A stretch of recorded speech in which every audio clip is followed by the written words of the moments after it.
Shalom, selamat pagi. Salam jumpa dalam saya dan PKLU membaca Alkitab bersama.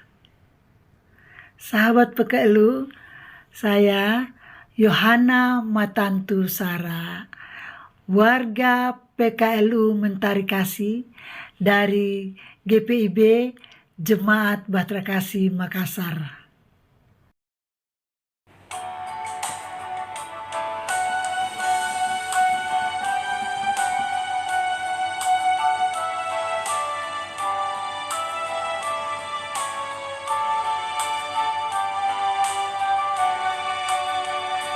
Batu penjuru gereja dan dasar yang esa, yaitu Yesus Kristus, pendiri umatnya.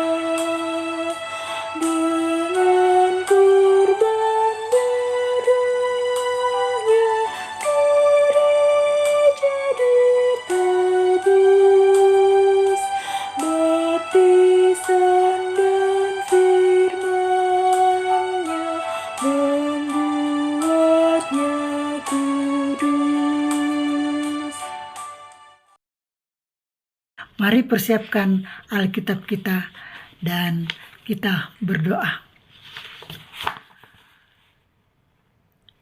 Bapa,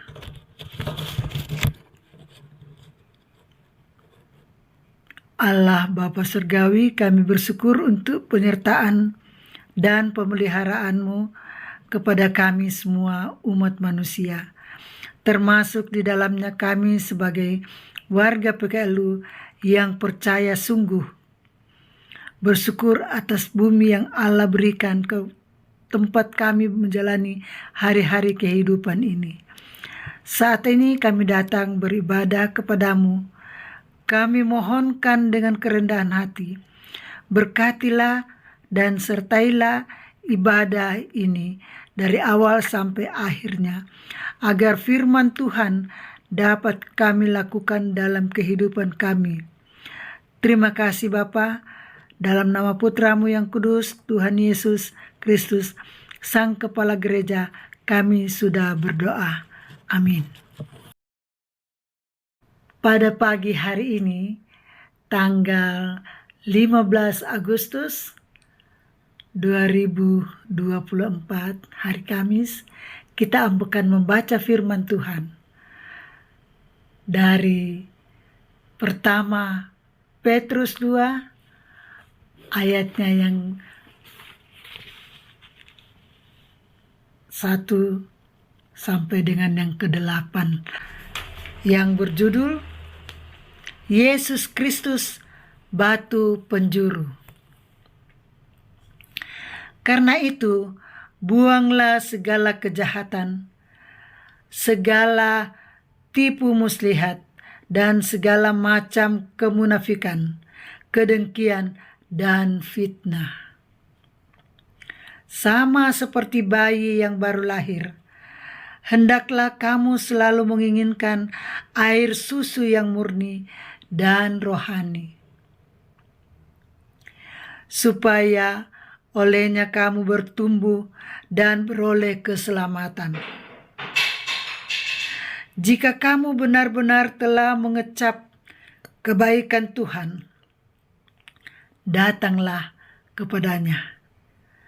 Datanglah kepada Dia, batu yang hidup itu, yang memang dibuang oleh manusia, tetapi dipilih dan dihormati di hadirat Allah. Biarlah kamu juga dipergunakan sebagai batu hidup untuk pembangunan suatu rumah rohani, menjadi imamat kudus untuk mempersembahkan persembahan rohani yang karena Yesus Kristus berkenan kepada Allah. Sebab ada tertulis dalam kitab suci, sesungguhnya aku meletakkan di Sion sebuah batu penjuru yang terpilih dan mahal.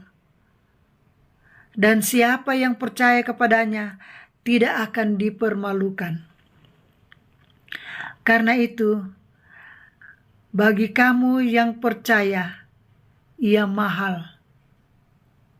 Tetapi bagi mereka yang tidak percaya, batu yang dibuang oleh tukang-tukang bangunan telah menjadi batu penjuru, juga telah menjadi batu sandungan, dan batu besar yang membuat orang jatuh. Mereka tersandung padanya karena mereka tidak taat kepada firman Allah. Mereka juga telah ditentukan untuk itu. Amin. Sahabat PKLU, kita akan membaca dari Sabda Bina Umat dengan judul Yesus sebagai batu penjuru atau sentuhan. Pada ayatnya yang kelima menyatakan, biarlah kamu juga dipergunakan sebagai batu hidup untuk pembangunan suatu rumah rohani, menjadi imamat kudus untuk mempersembahkan persembahan rohani yang karena Yesus Kristus berkenan kepada Allah. Dalam pembangunan gedung gereja atau serbaguna, biasanya dilakukan seremoni peletakan batu pertama, pertanda dimulainya pembangunan. Namun, peletakan batu pertama ini tidak bisa dikatakan sebatas tanda dimulainya rencana pembangunan. Sesungguhnya, kita memahami bahwa batu pertama itu sekaligus juga disebut sebagai batu penjuru yang penting, baik sebagai penanda titik awal konstruksi maupun memberikan kestabilan struktural pada bangunan, serta membantu dalam menentukan arah bangunan supaya bangunan tetap kokoh dan seimbang. Gambaran ini mau mengantar kita memahami makna Yesus sebagai batu hidup atau batu penjuru. Penulis menggunakan gambaran di atas untuk menjelaskan siapa sesungguhnya Yesus.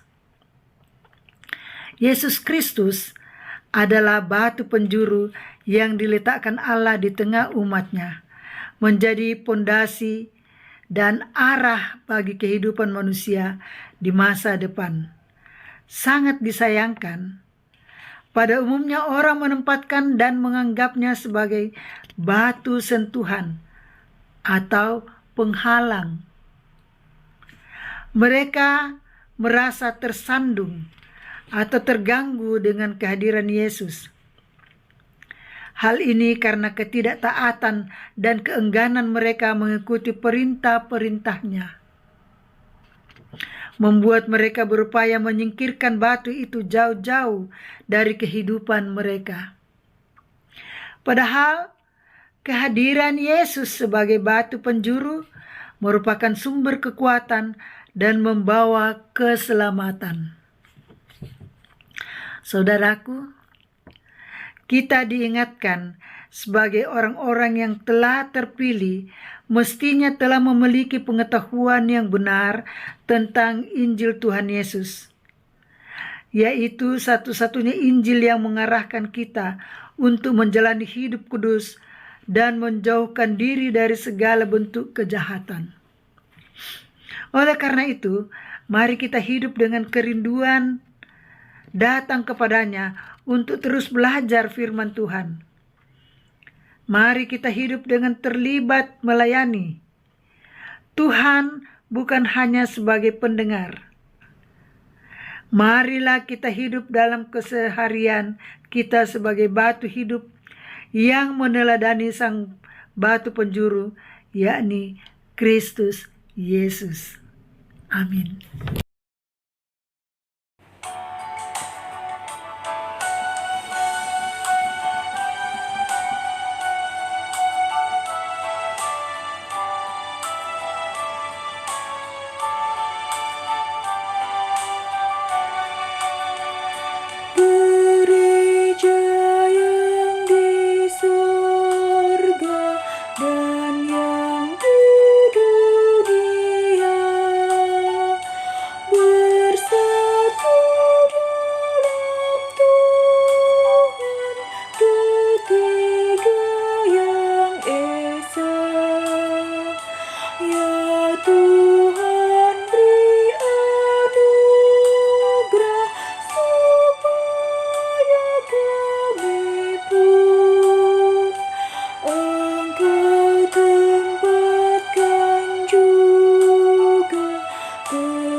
Sahabat PKLU, mari kita menutup peribadahan kita pada pagi hari ini dengan doa.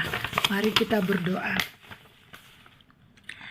Bapa kami dalam surga, biarlah kami menjadikan-Mu ya Tuhan sebagai batu penjuru, supaya hidup kami kokoh dan terarah, dan kami dapat menentukan menjalani kehidupan kami seturut dengan rencana-Mu Bapa.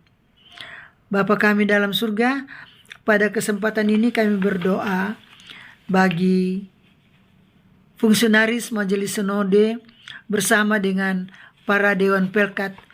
Kiranya Tuhan tetap memberkati mereka agar mereka dalam menyusun program-program, khususnya Dewan Pelkat PKLU, dapat kami lakukan semua aktivitas itu dengan baik dan benar, karena di dalam program itu kami diajak untuk senantiasa berinteraksi satu dengan yang lain. Ke dalam tangan-Mu lah kami serahkan semua aktivitas fungsionaris Majelis Sinode maupun para Dewan Pelkat bersama dengan keluarganya. Kiranya Tuhan tetap memberkati, memberikan kesehatan, kekuatan jasmani rohani kepada mereka. Juga Tuhan, kami berdoa bagi mupel-mupel yang ada dan para majelis yang ada di jemaat kami masing-masing. Kiranya Tuhan tetap memberkati mereka dengan keluarganya, agar mereka senantiasa dapat bekerja sama dengan PKLU di tempat mereka masing-masing dan dapat melakukan aktivitas dengan baik dan benar, agar kami tetap merasa tidak sendiri. Kami tetap merasa bahwa kami mendapat perhatian dari kehidupan kami yang sepi, dan kami senantiasa dapat berkumpul, beraktivitas bersama-sama dengan para komunitas kami lansia ya Tuhan. Tuhan Allah Bapa kami dalam surga, kami berdoa bagi sahabat kami yang bergumul baik dalam penderitaan sakit penyakit maupun dalam duka. Kiranya Tuhan menjadi penghibur, memberikan kesehatan, kekuatan jasmani rohani, ketabahan kepada mereka semua, kepada kami semua, agar kami dapat melewati semua gumul-gumul itu, baik gumul duka maupun gumul sakit penyakit, dengan penuh kedamaian, ketenangan, dan biarkanlah nama-Mu tetap dipuji dan dipermuliakan. Ya Tuhan Allah Bapa kami dalam surga, ampunkan salah dosa kami Bapa. Kami mau berdoa bagi pemerintah kami. Kiranya Tuhan memberkati pemerintah kami yang akan melakukan perayaan Hari Proklamasi yang ke-79. Kami serahkan dalam tangan kasih-Mu. Biarkanlah Tuhan memberkati pemerintah kami, baik penyelenggaraan di pusat maupun di ibu kota Nusantara, maupun kami yang ada di daerah-daerah ini ya Tuhan. Perayaan-perayaan itu biarkanlah Tuhan berkati semuanya, agar jadi seturut dengan kehendak-Mu dan tidak terjadi hal-hal yang tidak diinginkan Tuhan. Ampunkan salah dosa kami Bapa, dalam nama anak-Mu Yesus Kristus kami berdoa. Amin. Sahabat PKLU, kita sudah mengakhiri pertemuan kita, dan kiranya Tuhan memberkati aktivitas kita hari ini dengan penuh kedamaian, ketenangan. Selamat melakukan aktivitas itu dengan baik dan benar bersama dengan keluarga. Tuhan Yesus memberkati kita. Teriring salam dari Nusa Utara. Amin.